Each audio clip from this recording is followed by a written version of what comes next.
할렐루야. 거룩하고 복된 주일 아침, 주님의 보좌 앞으로 나오신 모든 성도님들 주님의 이름으로 환영하고 축복합니다. 지난 한 주간도 무거운 날씨 속에서도 우리의 건강을 지켜주시고 예배 자리를 인도하신 주님께 감사와 영광을 올려드립니다. 이 시간 지난 한 주간에 우리의 지친 영혼과 마음을 온전히 주님께 맡겨드리며 세상 근심 걱정은 잠시 내려놓고 오직 주님만 바라보며 찬양하며 예배 자리로 나가시겠습니다. 찬송가 31장 찬양하시겠습니다.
다 함께 묵상 기도하심으로 8월 첫째 주일 오전 예배 하나님께 드리겠습니다.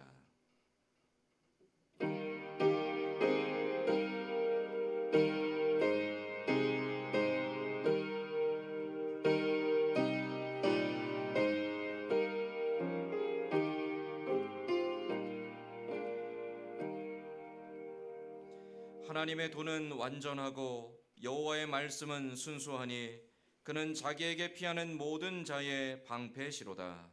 하나님은 영이시니 예배하는 자가 영과 진리로 예배할지니라. 아멘.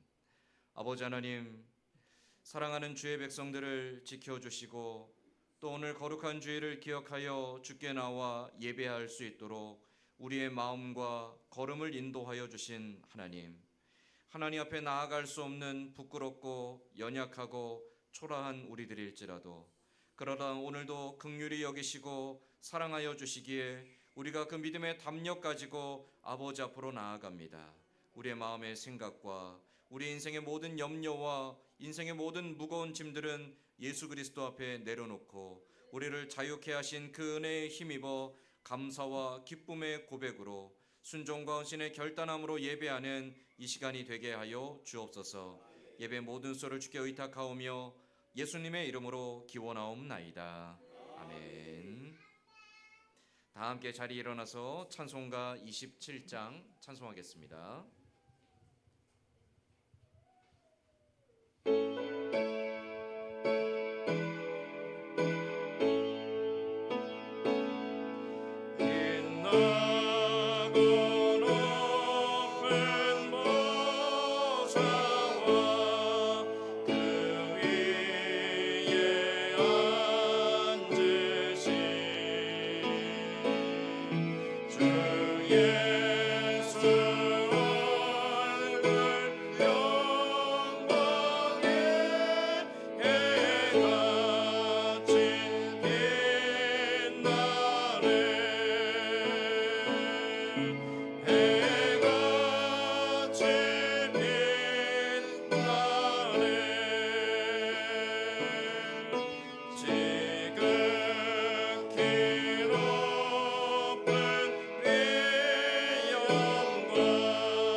있는데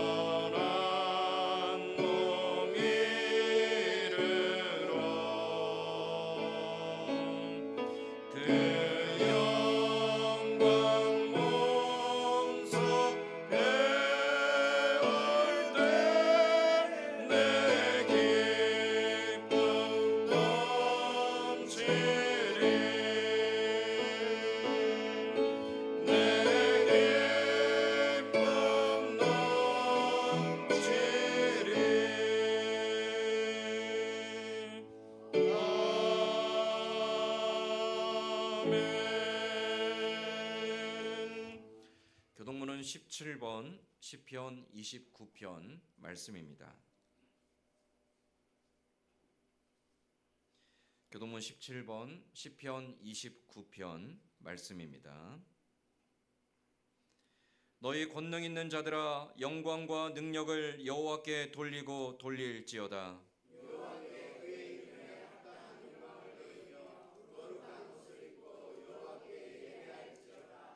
여호와의 소리가 물 위에 있도다. 영광의 하나님이 우레소리를 내시니 여호와는 많은 물 위에 계시도다.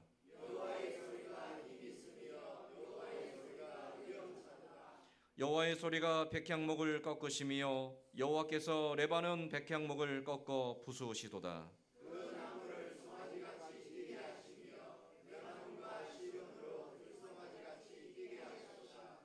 여호와의 소리가 화염을 가르시도다.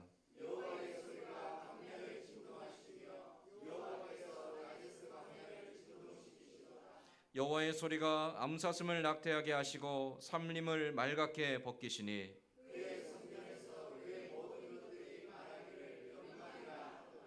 여호와께서 홍수 때에 좌정하셨으며 여호와께서 영원하도록 왕으로 좌정하시도다.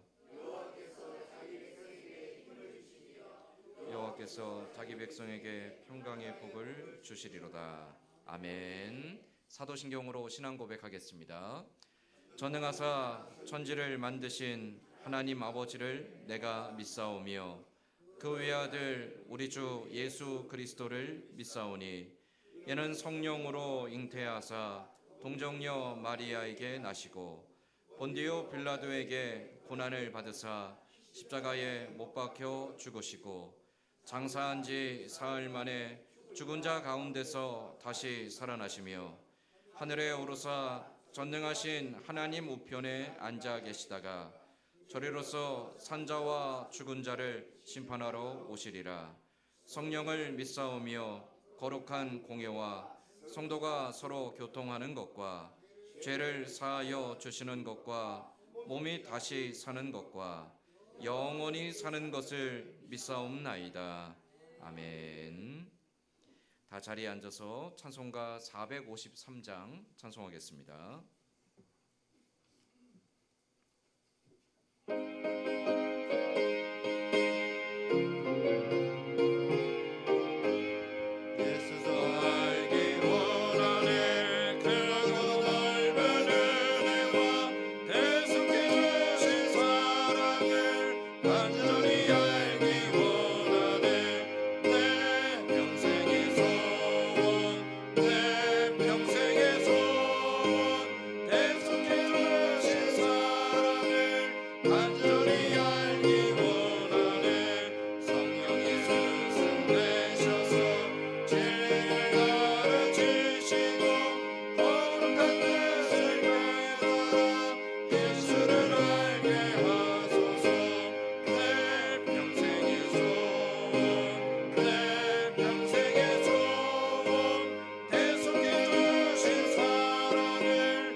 최기철 장로님 대표하여 기도하겠습니다.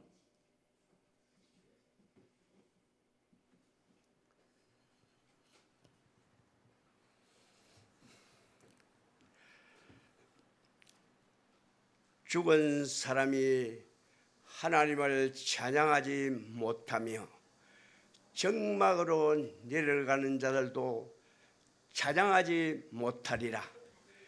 주께서 내 영혼을 사망에서, 내 눈을 눈물에서, 내 발을 넘어짐에서 이렇게 세우시는 하나님, 오늘도 주의 날, 복된 날, 거룩한 날 허락하시고 주님의 사랑하는 식구들이 찌는 듯한 더위 속에서도 주님 사모한 전으로 올라왔습니다.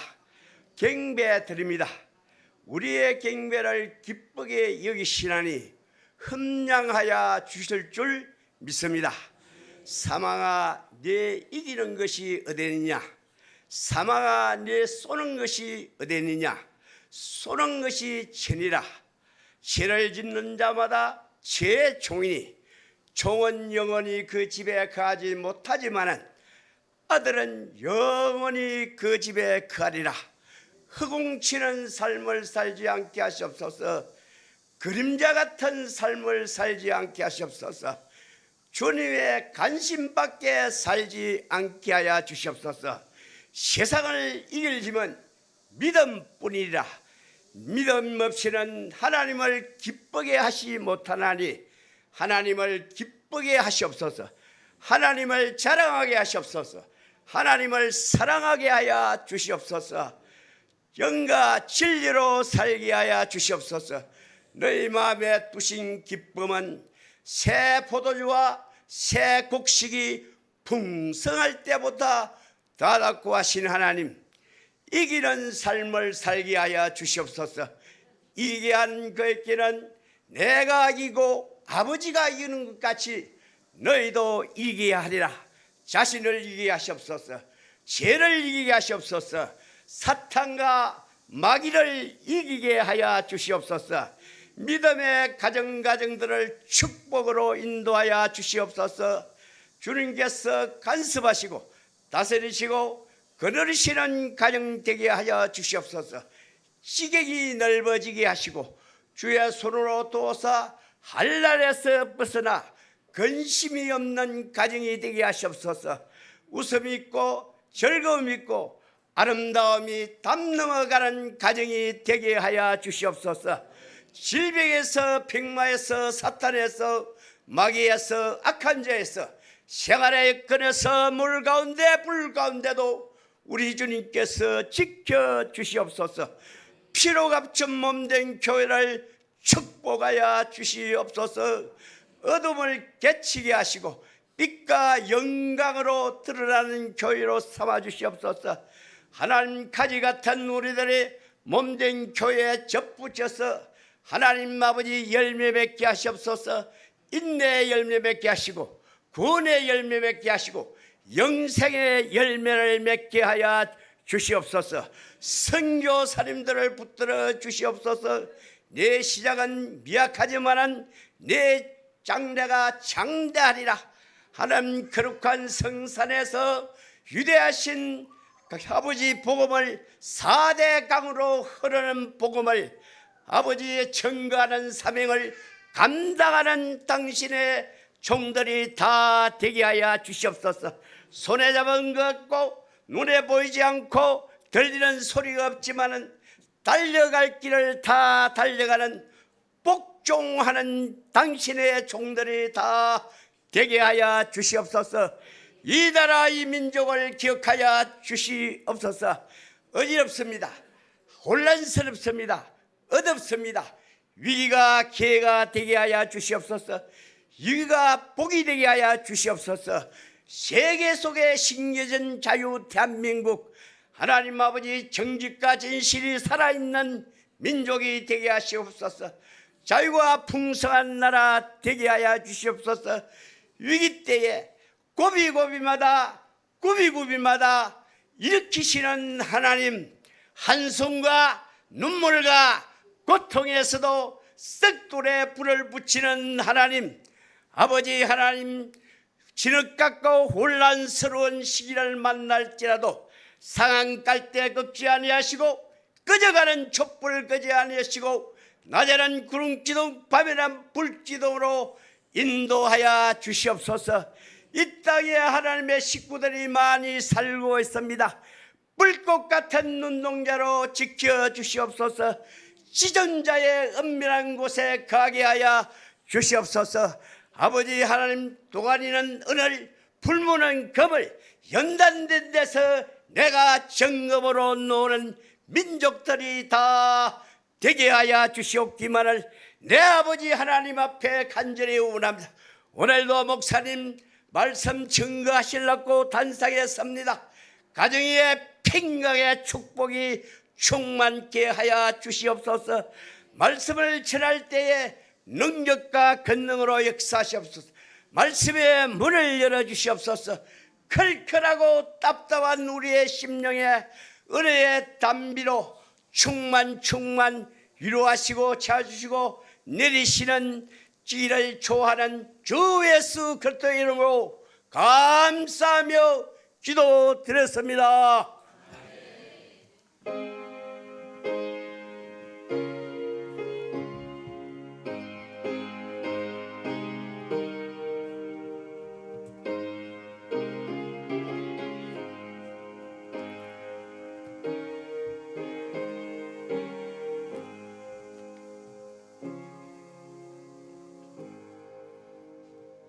아멘.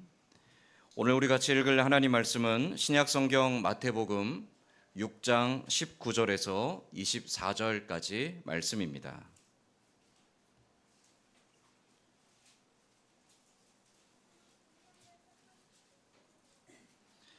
신약성경 마태복음 6장 19절에서 24절까지 말씀입니다.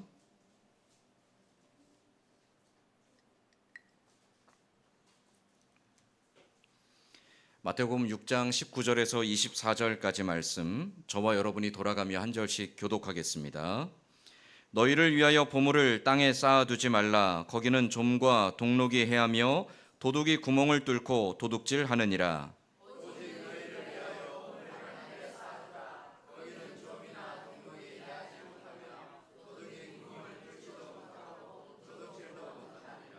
내 보물 있는 그곳에는 내 마음도 있느니라.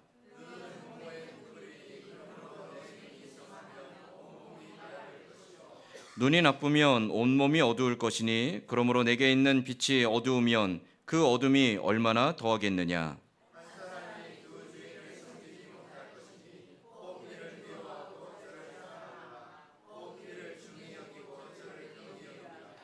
너희가 하나님과 재물을 겸하여 섬기지 못하느니라. 아멘. 더위에 잘 지내고 계신가요? 네. 무더위가 계속 이어지고 있습니다. 폭염이 그냥 예전에는 폭염 경보였는데 올해부터 폭염 중대 경보라는 게 생겼죠. 네. 중대 경보는 나가면 생명이 위험합니다의 경고입니다. 여러분 밖에 나가실 때 한낮에는 다니지 마시고 또 혹시 나가게 될 일이 있으면 꼭 양산을 쓰든지 우산을 쓰시든지 시원하게 하고 나가셔야 여름에 안전할 수 있습니다. 여러분 작년하고 또 다릅니다. 난 원래 잘 견뎌왔어. 여름에 일 열심히 했어. 잘했어 하지 마시고 작년하고 다릅니다. 그러니까 내 자신을 잘 지켜서 건강하게 이 여름을 이겨나갈 수 있기를 소망합니다. 우리 옆에 있는 분들과 서로 인사하며 축복하겠습니다. 하나님은 당신을 많이 사랑하십니다. 하나님은 당신을 많이 사랑하십니다. 아멘. 제가 눈이 나빠지면서부터 불편한 게 한두 가지가 아닙니다. 옛날에는 몇 번 말씀드렸는데 어릴 때는 안경이 그렇게 쓰고 싶어서 안경 쓴 사람이 너무 멋있어 보여서 안경 쓰려고 별의별 짓을 다 했는데 그때는 안 썼고요. 이제 와서 이제 안경을 쓰니까 너무 불편합니다. 불편한 게 한두 가지가 아니에요. 특히 요즘 같은 때는요. 땀이 나니까 안경을 쓰면 계속 흘러내리기도 하고요. 이게 땀 때문에 막 고추장스럽기도 해서 집에서는 계속 벗어놓고 있습니다. 아니면 머리에 이렇게 끼고 있든지. 근데 가끔 이 핸드폰으로 문자나 카톡이 오잖아요. 그럼 답장을 써야 되잖아요. 그럼 안경 쓰는 걸 깜빡 잊고 그냥 이렇게 막 쓰다 보면 이상한 글자를 막 씁니다. 오타가 장난이 아니에요. 저는 분명히 이게 잘 안 보이니까 대충 쓰는데 분명 안다고 해서 쓰는데 쓰고 나서 나중에 결과물을 이제 안경 쓰고 보면 엉망진창입니다. 보이지 않아서 그래요.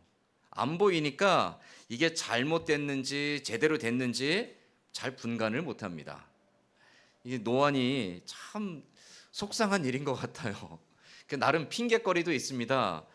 돋보기를 쓰면 여러분 어지럽잖아요. 돋보기를 이제 제가 다닐 때는 이제 다초점 안경을 쓰지만 이제 책상 앞에 앉아 있을 때는 돋보기를 쓰거든요. 돋보기를 쓰고 이제 책을 보고 이제 컴퓨터를 계속 하고 있다가 누가 갑자기 온다든지 아니면 뭔가 벽에 있는 시계를 본다든지 하고 벽을 돋보기를 쓴 채로 딱 올려다 보면 핑 돕니다. 어지러워서. 근데 요즘은 그 단계도 좀 넘어간 것 같아요. 이제는 별로 어지럽지도 않은데.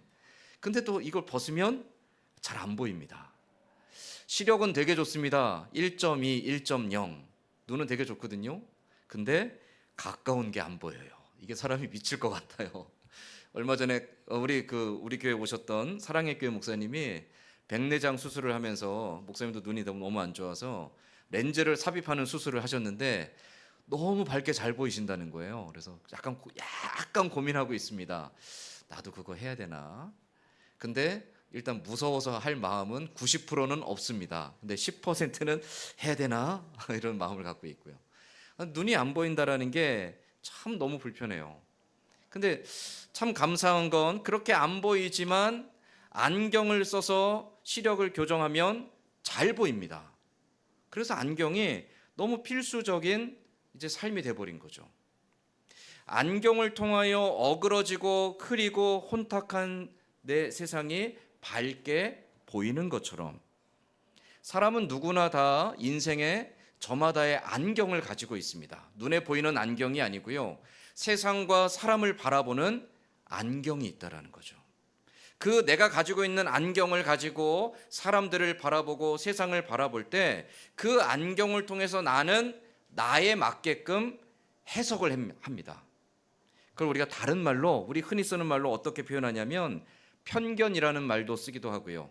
선입견이라는 말을 쓰기도 합니다. 내가 그 사람을 향해서 어떤 세상이나 사회의 어떤 현상들을 향해서 선입견을 가지고 바라보면 다 그렇게 보여요. 편견을 가지고 그 사람을 보면요, 다 그렇게 보입니다. 여러분, 사람이 사람을 대할 때 첫 인상이 결정되는데 얼마나 걸릴까요? 1초 미만이래요. 놀랍죠? 사람이 그 사람을 딱 보면 첫인상이 딱 결정이 되는데 그 첫인상이 1초 이내에 결정이 되는데 그 첫인상을 바꾸는 데는요 6개월 이상의 시간이 필요합니다. 선입견, 편견이죠. 내가 이 사람이 이 사람 정말 착해 보여, 이 사람 정말 선해 보여, 이 사람 정직해 보여라고 내가 편견을 딱 갖게 되면, 내 안경을 가지고 그 사람을 보게 되면 그 사람이 잘못해도 그 사람은 착한 사람인데 실수한 거야. 그 사람이 거짓말을 하면 그 사람이 거짓말할 상황이 아니었는데 그 사람이 정말 어쩔 수 없이 거짓말을 한 거야 라고 그 사람이 예뻐 보이고 좋아 보이고 그 사람이 하는 모든 일들이 다 선해 보이게 되는 거죠. 그게 편견입니다. 그게 일종의 안경인 거죠. 세상을 바라보는 눈도 마찬가지예요. 내가 세상을 향해서 어떤 눈을 가지고 어떠한 판단을 가지고 바라보느냐에 따라서 내가 바라보는 지금 세상의 모습들, 사회 현상들이 다 다르게 보인다라는 거죠. 그 편견 혹은 선입견 혹은 프레임이라고 말하기도 하고요. 또 때로는 그것을 세계관이라고 말하기도 합니다. 사람은 누구나 다 저마다의 안경을 가지고 자기 자신과 다른 사람들과 내가 살아가는 세상을 바라보고 있다라는 겁니다. 자, 그런데 예수 그리스도 안에서 거듭난 믿음의 사람들은 이제 그 믿음으로 말미암아 거듭남을 통하여 새로운 안경을 가지고 자기 자신과 사람들과 세상을 바라봐야 합니다. 이전에 내가 가지고 있는 똑같은 가치관과 이전에 내가 가지고 있던 똑같은 선입견과 편견과 프레임과 세계관을 가지고 내 자신과 사람들과 세상을 바라보는 것이 아니라 예수 그리스도 안에서 하나님의 선하고 기뻐하시고 온전하신 뜻이 무엇인가를 통하여서 내가 바라보는 것들을 판단하고 결정해야 한다라는 것이죠. 에베소서 4장 22절 말씀에 보면 그래서 사도 바울이 에베소 교회에 이렇게 말하고 있습니다. 너희는 유혹의 욕심을 따라 썩어져가는 구습을 따르는 옛사람을 벗어버리고 옛사람을 벗어버린다. 이게 무슨 뜻이죠? 내가 이전에 가지고 있던, 내가 옳다고 여기던, 내가 지금까지 경험하고 내가 알고 있고 내가 가지고 있던 나의 모든 기준들을 포기하고 이제는 예수 그리스도의 기준으로 새롭게 바라보고 판단하고 결정하고 순종하고 따라가야 한다는 겁니다. 예수 그리스도 안에서 거듭났음에도 불구하고 여전히 예전의 가치관과 기준을 가지고 바라보고 살아가고 있다면 우리는 변화된 새로운 사람이 될 수 없다라는 것이죠. 우리가 마태복음 6장 말씀을 통해서 거짓이 없는 진실한 믿음에 대해서 계속 4가지 주제를 보고 있습니다. 첫 번째 주제는 구제였고요. 두 번째 주제는 기도였고요. 세 번째 주제는 금식이었죠. 그리고 오늘 4번째, 거짓이 없는 진실한 믿음, 예수님께서 말씀하시는 이 4번째 주제는 바로 돈에 대한 것입니다. 돈. 여러분, 교회에서 돈 얘기하면 어떠신가요? 조금 이게 껄끄럽죠. 돈은 선한 걸까요? 악한 걸까요? 돈이 선한가요? 악한가요? 악하면 다 갖다 버리셔야죠. 선한가요? 그럼 돈을 열심히 구해야죠. 돈 자체는 선하지도 악하지도 않습니다. 그런데 그 돈을 대하는 태도, 그 돈에 대한 가치, 그 돈을 바라보는 눈이 어떠냐에 따라서 그 돈이 선한 것이 될 수도 있고 악한 것이 될 수도 있다라는 것이죠. 그래서 오늘 예수님은 이 마태복음 우리가 읽은 6장 19절부터 마지막 34절까지 말씀에서 우리가 어떠한 가치관을 가지고 어떠한 눈을 가지고 이 재물을 바라봐야 될 것인가에 대해서 말씀하고 있습니다. 성경에서 돈은 부정하고 탐욕과 관련된 주제들로 많이 언급됩니다. 그래서 돈은요, 약간 이 거룩함과 경건함과는 좀 멀리 떨어져 있는 것처럼 느껴져요. 그래서 우리가 굳이 성경을 보면서 기도하면서 혹은 신앙생활을 거룩함을 추구하면서 돈에 대해서 욕심을 갖는다라고 할 때 약간 불편한 마음이 생기는 게 당연합니다. 여러분, 누가 난 이번에 코인에 투자했는데 어마어마하게 수익을 남겼어. 그러면 우리가 그 사람을 저 사람은 믿음이 좋아서 하나님이 복 주셨어 라고 말하겠습니까? 아니면 교회 다니는 사람이 저런 거 하지? 라고 말하겠습니까? 내가 이번에 주식 샀는데 대박이 났어. 나 주식 사가지고 몇십 배를 벌었어 라고 말하면 너 열심히 기도하더니 하나님이 복 주셨구나 라고 하시겠습니까? 아니면 교회 다니는 사람이 주식해서 돈을 벌어? 제 신앙생활 요즘 제대로 안 하는데? 그렇게 생각하시겠습니까? 어떻게 생각하실 것 같으세요? 참 애매하죠. 이건 것 같은데 또 아닌 것 같기도 하고요. 또 아니라고 하기에는 좀 뭔가 좀 꺼림직하기도 하고요. 맞다라고 하기에도 뭔가 불편함이 있고요. 이 돈이라는 게 사실은 우리에게 좀 되게 뜨거운 감자 같은 존재입니다. 특히 믿음의 사람들에게는 우리가 예수 그리스도를 통하여 천국을 소망하고 하나님의 나라에 대한 소망과 구원에 대한 확신을 가진 사람들이 이 땅에서 돈을 번다라는 것에, 돈을 많이 소유한다라는 것에 대하여 약간 이게 좀 모호한 그런 가치관들이 우리를 혼란스럽게 할 때가 많다라는 거죠. 그런데 여러분, 놀랍게도 성경에서 하나님과 구원과 더불어서 가장 많이 다루고 있는 주제가 돈입니다. 창세기부터 계시록까지 하나님의 말씀들 가운데, 성경 66권 가운데 굉장히 많은 부분에서 다루고 있는 핵심적인 주제 중에 하나가 바로 돈, 재물과 관련된 것이라는 거죠. 성경은 왜 그렇게 돈에 대해서 계속 교훈하는 걸까요? 돈은 우리의 삶에서는 뗄래야 뗄 수 없는 절대적인 주제이기 때문에 그렇습니다. 나는 기도하고 나는 열심히 하나님께만 봉사하며 난 돈 없이도 살 수 있습니다. 우리가 말은 그렇게 하지만 정작 그렇게 하지 못합니다. 돈이 없이 살지 못하죠. 저도 이번에 아버지 병원에 가시고 장례를 치르면서 이게 참 마음에 그런 마음들이 들 때가 많이 있더라고요. 내가 조금만 더 부유했더라면, 내가 조금만 더 가진 게 많았더라면 조금 더 좋은 곳에 모실 텐데, 조금 더 편안하게 모셨을 텐데, 조금 더 많이 해드렸을 텐데, 그런 아쉬움들이 계속 생기는 거예요. 내가 왜 이렇게 가진 게 없지? 이런 거에 대한. 그래서 이거 나도 모카 휴게소 한번 가볼까 이런 마음들이, 그런 마음이 자꾸 드는 게 인지상정인 것 같습니다. 사람의 마음인 거죠.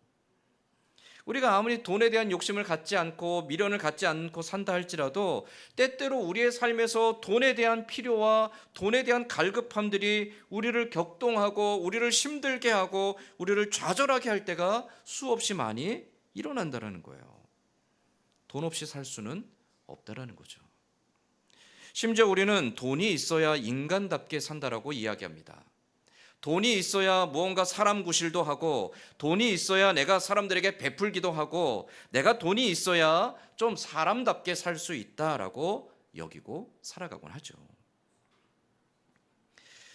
그러면서도 교회에 와서 기도하고 하나님 앞에 경건과 거룩을 추구할 때는 하나님, 나는 물질에 대한 욕망이 없습니다. 하나님, 내가 가진 것이 없어도 감사합니다라고 우리는 또 기도합니다. 그러면서도 또 기도하다가 하나님 좀 나에게 채워주십시오. 하나님 좀 필요한 것들을 채워주십시오라고 또 기도하기도 하고요. 이게 너무 우리 혼란스러워요. 도대체 왜 그런 걸까요? 도대체 성경에서 하나님은 이 돈에 대해서, 물질에 대해서 어떻게 생각하실까요? 우리가 어떻게 살아가기를 원하시는 걸까요? 오늘 예수님이 마태복음 6장에서 말씀하시는 내용들은 돈에 대하여 애착을 갖지 말라라는 주제로 말씀하고 있습니다. 자, 마태복음 6장 19절과 20절 우리가 읽었던 말씀인데요. 다시 한번 보겠습니다. 19절과 20절에 너희를 위하여 보물을 땅에 쌓아두지 말라.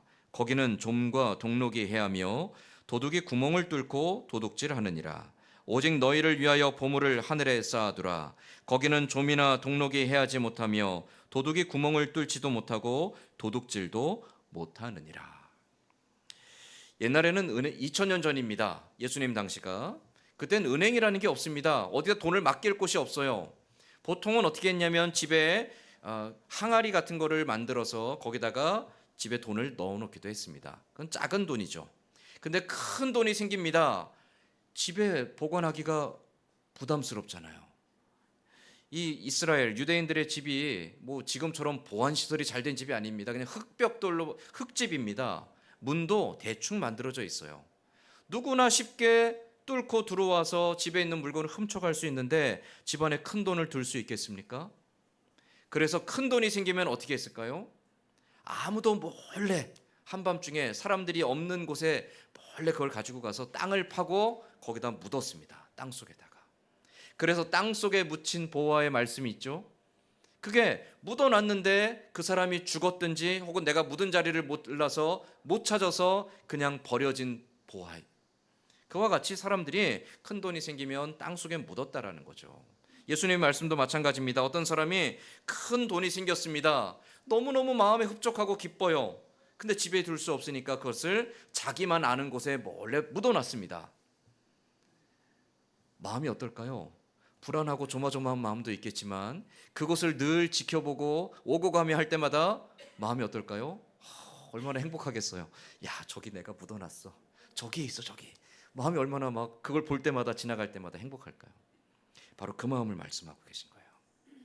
너희가 보물을 땅에 묻어놓고 그 보물 묻어놓은 것을 보면서 즐거워하고 행복해하고 만족해하고 기뻐하고 있는데, 그러나 너희가 땅 속에 묻어놓은 것이 어떻게 됩니까? 좀도 쓸고 녹이 슬기도 하고 때로는 도둑이 와서 가져갈 수도 있다라는 거예요. 너희 것이 아니라는 것이죠. 그러면 어떻게 해야 됩니까? 우리가 우리의 보화를 빼앗기지 않기 위해서는 너희의 보화를 하늘에 쌓아두라, 그렇게 말씀하시죠. 어떻게 하늘에 쌓는 거죠?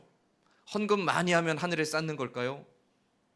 어떤 분들은 그렇게 얘기를 하시더라고요. 부흥사분들이 하늘은행에 많이 저축을 해놔야 하늘은행 은행장이신 하나님께서 때때로 이자도 주시고 배당도 주시고 우리가 기도하면 많이 갚아주신다고. 도대체 성경에 그런 말씀이 어디 있는지, 성경에 그런 말씀 없습니다. 너희 보화를 하늘에 쌓아두라라는 말씀은요, 헌금을 많이 하라는 말이 아닙니다. 여러분, 헌금은 그 양이 액수가 중요한 것이 아닙니다. 여러분이 하나님을 향해 드리는 감사와 진실한 믿음의 고백이 중요한 것이죠. 그럼 도대체 너희 보물을 하늘에 쌓아두라, 이 말씀의 의미가 무엇일까요? 이것이 바로 재물을, 돈을 바라보는 우리의 관점과 연결되어 있는 예수님의 교훈입니다. 예수님이 이 말씀을 하시는 이유는 한 가지 중요한 주제와 연결되어 있습니다. 그 주제가 무엇이냐면 바로 탐욕입니다. 탐욕. 예수님은 이 재물을 말씀하실 때 항상 두 가지의 갈등 상황을 말씀하고 있어요. 뒤에 말씀이 등장하지만 우리는 두 주인을 섬기지 못한다라는 것이죠. 돈을 주인으로 섬기든지 하나님을 주인으로 섬기든지 둘 중에 하나밖에 할 수 없는 것이 인간의 본성이라는 거예요. 그런데 많은 사람들이 자기 자신을 자위하며 속인다라는 거죠. 나는 돈도 사랑할 수 있고 하나님도 사랑함에 흔들리지 않아. 나는 여기에 완전할 수 있어. 나는 잘할 수 있어. 나는 하나님도 돈도 균형 있게 사랑할 수 있어 라고 항상 고집이 피운다는 거죠. 그러나 돈을 사랑한다는 것은 인간의 가장 원초적인 탐욕을 자극하는 주제 중에 하나이기 때문에 그 돈에 대한 욕심이 생기면 생길수록 점점 그 욕심은 커져가고 그 욕심의 노예로 사로잡혀가게 된다는 거예요. 예수님이 너희 보물을 하늘에 쌓아두라라는 이 말씀을 하신 이유는 헌금을, 너희가 가진 재물을 다 헌금을 바쳐라라는 말씀이 아니라 너희가 지금 누구를 더 사랑하고 있는지를 분명하게 결단하고 순종하라라는 말씀입니다. 누구를 사랑하고 있습니까? 돈을 사랑하고 있습니까? 아니면 하나님을 사랑하고 있습니까? 그 결단을 요구하신다라는 것이죠. 그래서 21절부터 23절 말씀에 보면 예수님이 이렇게 말씀하시죠. 내 보물이 있는 그곳에는 내 마음도 있느니라. 눈은 몸의 등불이니 그러므로 내 눈이 성하면 온몸이 밝을 것이요 눈이 나쁘면 온몸이 어두울 것이니 그러므로 내게 있는 빛이 어두우면 그 어둠이 얼마나 더하겠느냐. 눈이 왜 어둡죠? 눈이 지금 하나님을 바라보는 것이 아니라 이 땅에서 내가 누릴 풍요와 부와 이 땅에서 누릴 많은 재물들을 향하여 가 있다라는 거예요. 내 눈이 이 땅의 재물들에게 꽂혀 있으니 하나님이 지금 보이겠습니까? 안 보이겠습니까? 안 보이는 거예요. 그러니까 내 보물이 있는 곳에 무엇이 따라갑니까? 마음이 따라가는 거예요. 왜냐하면 눈이 계속 그것만 바라보고 있으니까요. 얼마 전에 기사를 보니까요. 로또 당첨되고 6개월 동안 아무것도 하지 마라 그런 기사가 있더라고요. 로또 당첨된 사람들 중에 한 80% 정도는 당첨금을 다 탕진한다고 합니다. 그분들의 일반적인 그 패턴이 당첨되면 일단 회사 그만두고 하던 일 다 그만두고 그 돈 가지고 이제 새로운 사업을 한다든지 아니면 어디 휴양을 간다든지 이런 식으로 쓰기 시작한대요. 그러면 끝이 없대요. 그냥 금방 다 사라진대요. 그런데 1등 당첨된 후에도 여전히 직장에 아무 변함없이 직장 생활을 꾸준히 하고 있는 분들, 그분들은 10년이 지나고 20년이 지나도 그 당첨금을 계속 가지고 있다라는 거죠. 여러분 만약 1등 당첨이 됐습니다. 그래서 요즘 얼마 40억인가 20억인가요? 네. 한 40억을 받았다고 치고 은행에 가자니 사람들이 알아볼까 봐 두려워서 여러분이 교회 건너편 고구마 밭에다가 땅을 파고 40억을 묻어놨습니다. 수표로 한 장짜리 40억짜리 수표를 한 장을 곱게 싸서 하met 단지에 딱 만들어 넣어서 고구마 밭에 땅을 파고 거기다 묻어놨습니다. 자, 여러분 어떻겠습니까? 아마도 교회 오지 말라고 해도 여러분 매일 교회 오실걸요. 하루에 10번도 오고 20번도 오실걸요. 교회 올 때마다 마음이 어떨까요? 조마조마한 마음과 더불어 그 밭을 볼 때마다 얼마나 행복하겠습니까? 그렇죠. 우리 재물이 있는 곳에 마음이 있다라는 거예요. 우리 재물이 있는 곳에 눈이 향한다라는 거죠. 우리 재물이 있는 곳에 눈이 향하고 마음이 있으니까 하나님이 보이지 않는 겁니다. 우리의 보화를 자꾸만 땅속에다만 묻고 있다라는 것이죠. 그래서 예수님은 말씀하시는 겁니다. 너희 보화를 땅속에 파묻어 놓지 말고 하나님께 두라. 하나님을 바라보라 라는 것입니다. 자, 이것을 서두에 얘기했던 것과 바꿔 말하면 물질을 바라보는 안경을 바꾸라는 거예요. 물질이 이 땅에서 내가 누릴 풍요와 부와 내 자랑과 내 영광과 내 편리함과 이 땅에서 내가 하고 싶은 것들에 대한 모든 욕망의 충족의 도구로 이용되면 그 물질은 끊임없이 우리의 탐욕을 자극하고 우리로 하여금 그 물질의 노예가 되어서 조금 더 많이 계속 추구하며 물질만을 바라보고 쫓아가는 물질의 종으로 만든다라는 것이죠. 그럼 도대체 어떻게 해야 됩니까? 그럼 도대체 어떻게 하라는 겁니까? 도대체 우리 믿음의 사람들 그리스도인들에게 물질에 대한 새로운 안경은 무엇입니까? 바로 그래서 예수님께서 우리가 읽지 않았는데 25절부터 34절까지 말씀을 보면 너희가 오늘 어떻게 살게 되었는지를 기억하라고 말씀하시는 거예요. 여러분 오늘 어떻게 살았습니까? 여러분 오늘 어떻게 우리가 교회에 올 수 있게 되었죠?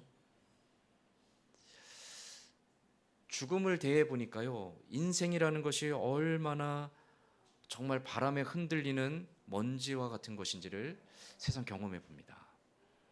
물론 너무 제 얘기를 많이 해서 죄송한데요.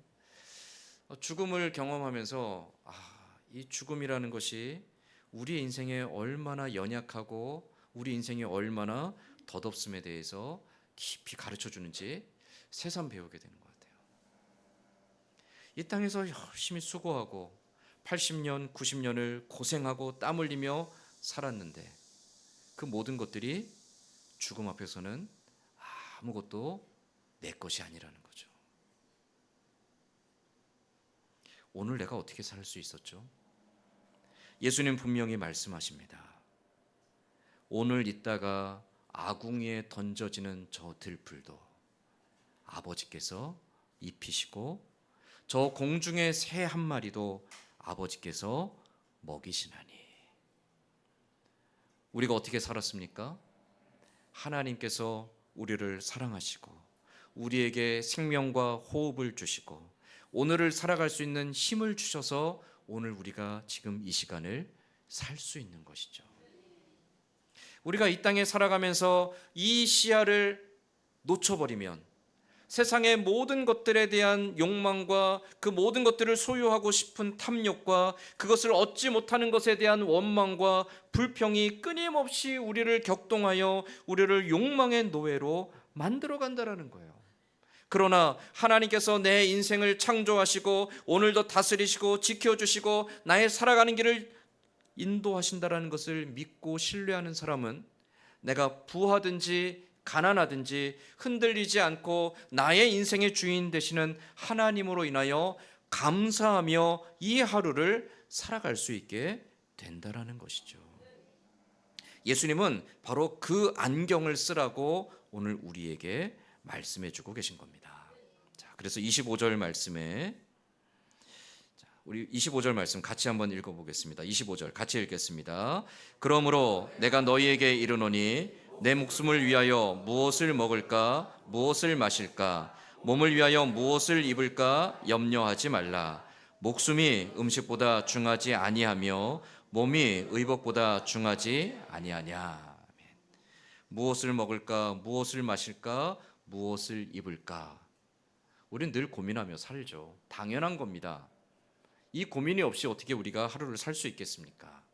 그런데 예수님이 말씀하시는 것은 이것이 하나님을 향한 너희의 눈을 빼앗아 버리고 하나님을 향한 너희의 마음을 빼앗아 버리고 온통 여기에 사로잡혀서 여기에 노예가 되어서 살아가는 삶에 대해서 책망하시는 거죠.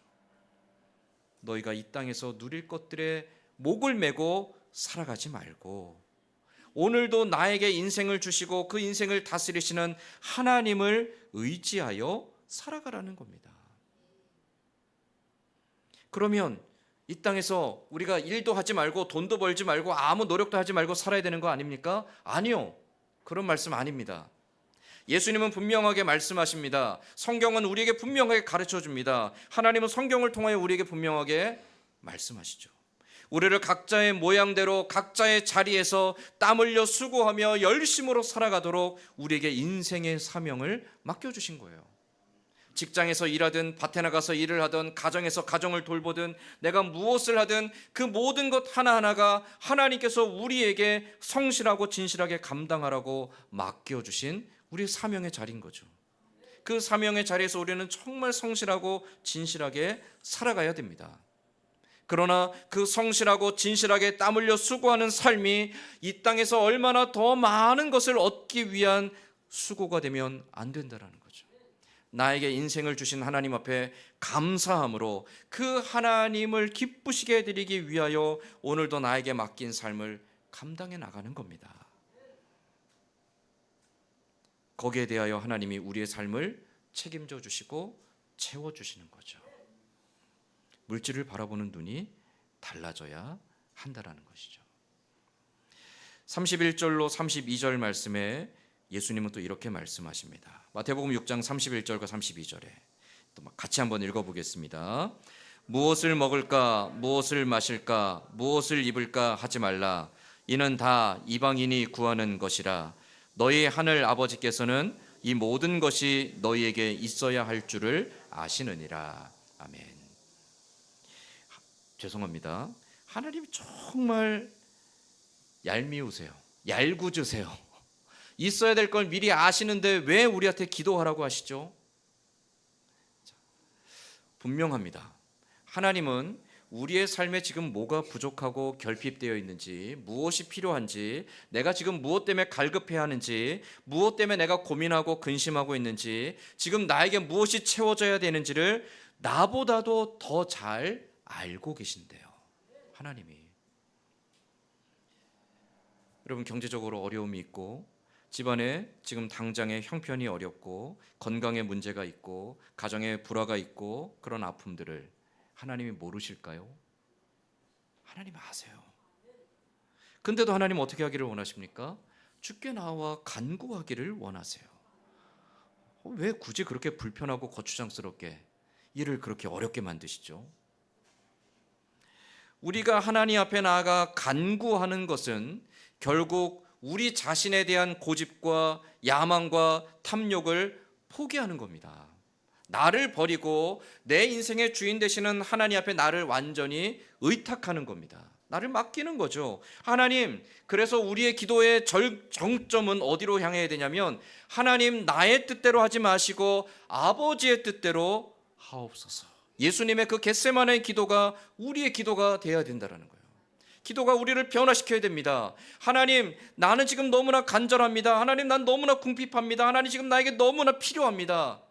그러나 하나님, 나의 뜻대로 마시고 아버지의 뜻대로 하옵소서.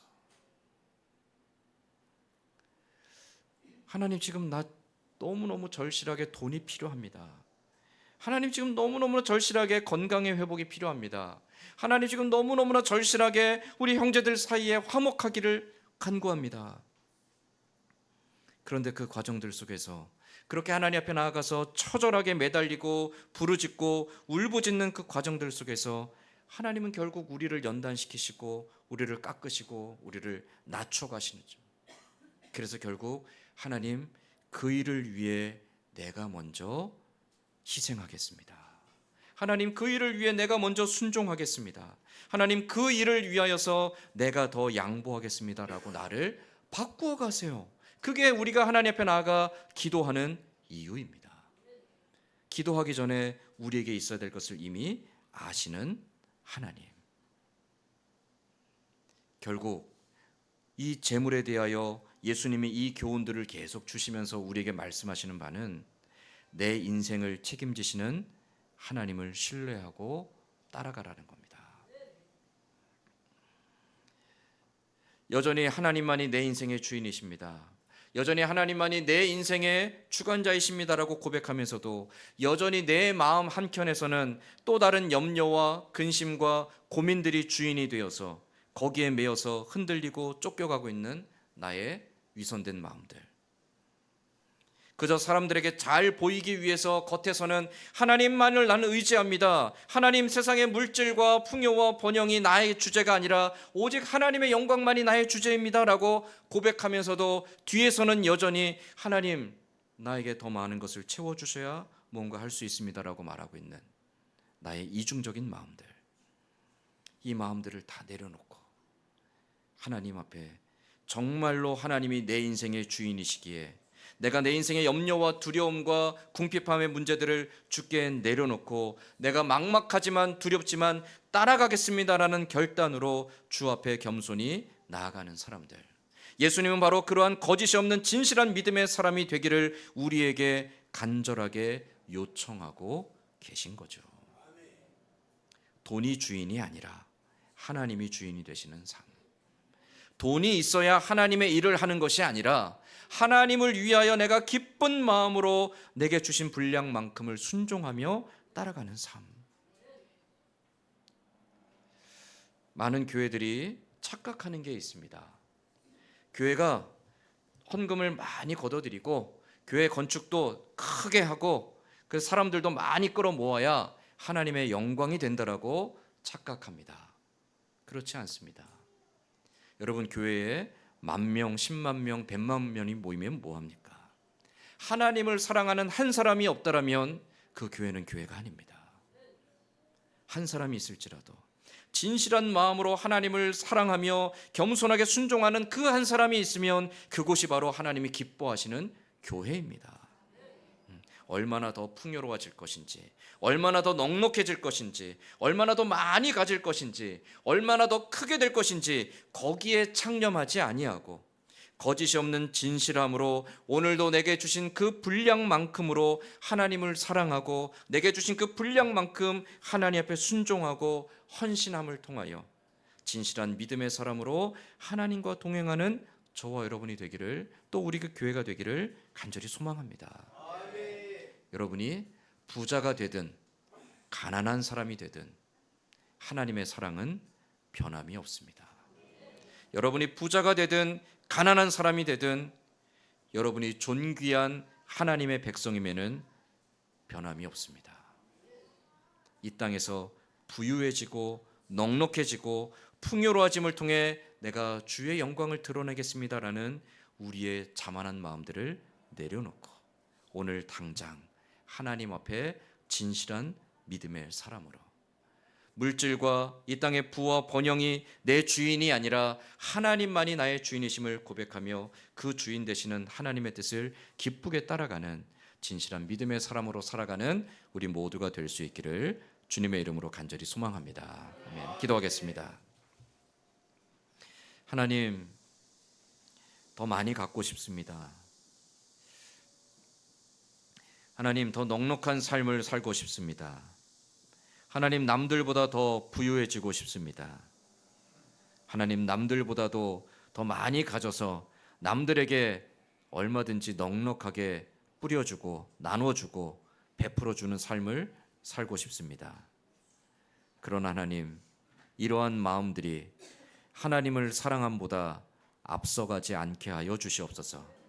하나님, 우리가 살아가는 이유가, 하나님 오늘 우리에게 인생을 허락하신 이유가 이 땅에서 하나라도 더 갖기 위해 사는 삶이 아니라 내게 인생을 주신 하나님 앞에 감사함으로 살아가라고 이 귀한 하루를 주신 줄 믿습니다. 하나님, 가난하든 부하든 우리가 많이 가져 넉넉하든 가진 것이 없어 궁핍하든 변함없이 하나님을 사랑하면은 흔들림이 없는 진실한 믿음의 사람들이 되게 하여 주시옵소서. 하나님, 이 땅에 돈의 노예가 되어서 돈을 쫓아가며 돈으로 인하여 기뻐하고 돈으로 인하여 즐거워하고 돈으로 인하여 나의 주인 삼고 돈을 위하여 살아가는 삶이 아니라 하나님, 내 인생의 주인 되시는 하나님만을 바라보는 믿음의 안목 가지고 하나님을 따라가는 믿음의 사람으로 때로는 궁핍해도 때로는 부족해도 오히려 감사하며 살아갈 수 있는 우리 모두가 될 수 있도록 우리에게 믿음을 더하여 주시옵소서. 주신 삶을 감사함으로 감당하는 하나님의 자녀들이 다 될 수 있기를 간절히 기대하고 소망하며 예수님의 이름으로 기도드리옵나이다. 아멘. 우리 함께 찬송가 429장 찬송하며 준비한 헌금 하나님께 봉헌하겠습니다.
하나님 감사합니다. 때를 따라 우리에게 있어야 될 건 미리 아시고 주께서 예비하신 가장 좋은 곳으로 시절을 따라 우리를 만족해 하시니 감사합니다. 다 구하지 못하지만 또 받을 만한 자격도 없지만 하나님께서 때마다 시마다 우리의 삶을 돌보시고 책임져 주시기에 오늘도 주님 앞에 나와 예배할 때 믿음의 고백을 따라 아버지 앞에 정성껏 준비한 예물 드리며 우리의 마음을 다해 또 우리의 힘을 다해 주께 순종하고자 합니다. 하나님, 나의 주신 모든 것이 주의 것이기에 10분의 1을 떼어 믿음의 고백으로 드리며 감사한 제목들, 기도의 제목과 함께 예물로 드립니다. 선교하는 일을 위해 또 교회를 세워가는 일을 위해 작정한 바대로 예물을 드리며 또 하나님 앞에 서원한 바가 있어 아버지 앞에 기도하며 준비한 예물을 드립니다. 드려진 예물이 주의 나라와 주의 몸된 교회와 주의 영광을 위해 귀하게 사용되어질 수 있도록 쓰이는 곳마다 선한 양심과 선한 지혜로 인도하여 주시옵소서. 드린 손길들 또한 드리고 싶지만 더 드리지 못한 손길까지도 기억하시며 그 손과 가정과 생업의 터전 위에 날마다 함께 하시는 하나님으로 인해 감사와 기쁨의 찬송이 늘 충만하게 넘쳐나는 복된 삶 살아가게 하여 주옵소서. 감사드리며 예수님의 이름으로 기도드리옵나이다. 아멘. 기도하겠습니다.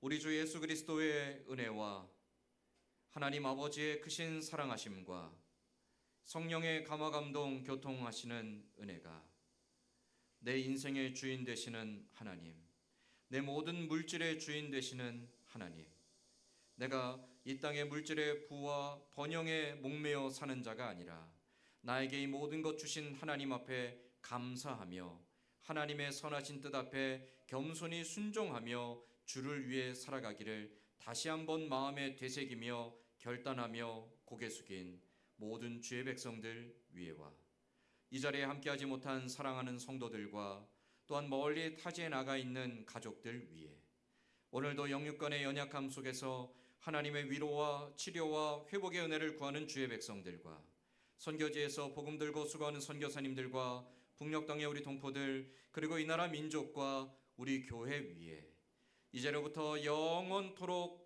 함께 있을지어다. 아멘.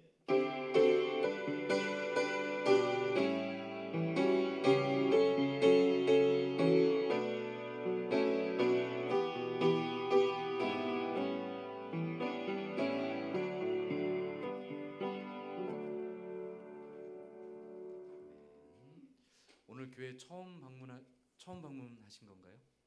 처음이시죠? 네, 우리 두 분 오셨는데 박수로 한번 환영하겠습니다. 네, 감사합니다. 네, 저희 오늘 식사가 국수죠. 네, 저희 국수가 사천에서 제일 맛있습니다. 꼭 같이 식사하고 가시면 감사하겠습니다. 장로님 나와서 교회 소식 전하겠습니다. 교회 소식 전해드리겠습니다. 8월 3일 월요일에 교사업장 신방이 있습니다.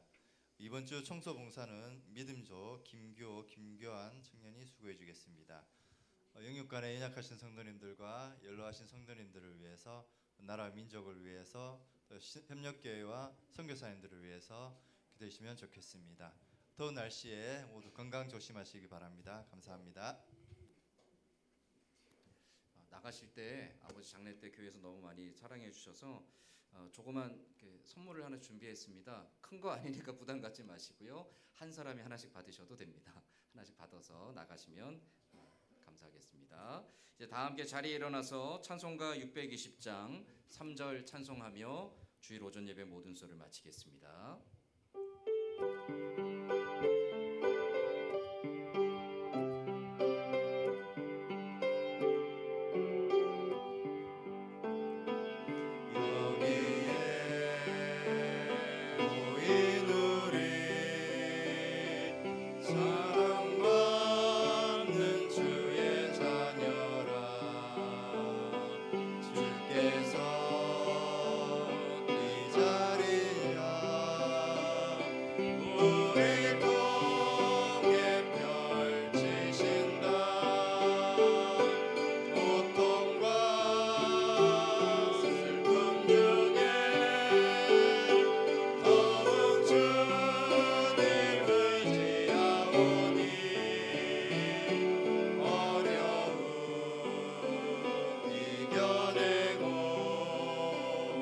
주님